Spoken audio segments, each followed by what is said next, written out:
दुआरा पयल के सरस्वती मैया चरण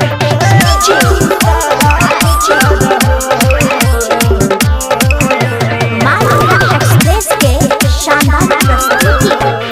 आबा हो भैया सब एने कनियाबा फूल से सजाई के आसन लगाबो हो भैया आबा हो भैया सब एने कनियाबा फूल से सजाई के आसन लगाबा हाथ खुल गई त इनकर जाप करबो भात खुल जइता इनकर जाप करहो दुआरा पयल किन सरस्वती मैया चरण के धूल साफ करहो दुआरा पयल किन बिना वाली मैया चरण के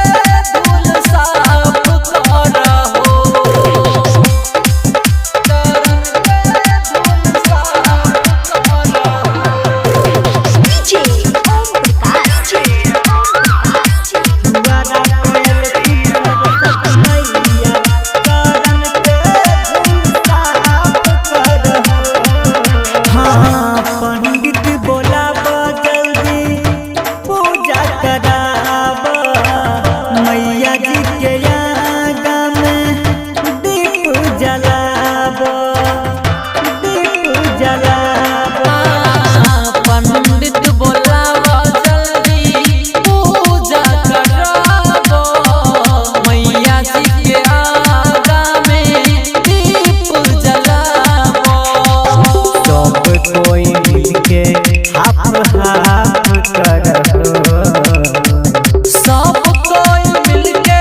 हाफ करहो दुआरा पयल किन सरस्वती मैया चरण के धूल साफ करहो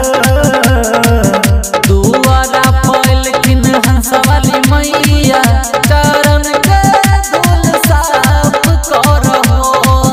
चरण के धूल साफ करहो मालूरा एक्सप्रेस के शानदार प्रस्तुति। दुआरा पयल किन सरस्वती मैया चरण के धूल साफ करहो हाँ बड़ी दिन से कर रहिए हम इंतजार हो और बिंद रोशन कह लई बहार हो लई बहार हो बड़ी दिन से करई रहियै हम इंतजार हो राइटर जग सुंदर कह अइलै बहार हो जय जय बोला नहीं चुपचाप रहो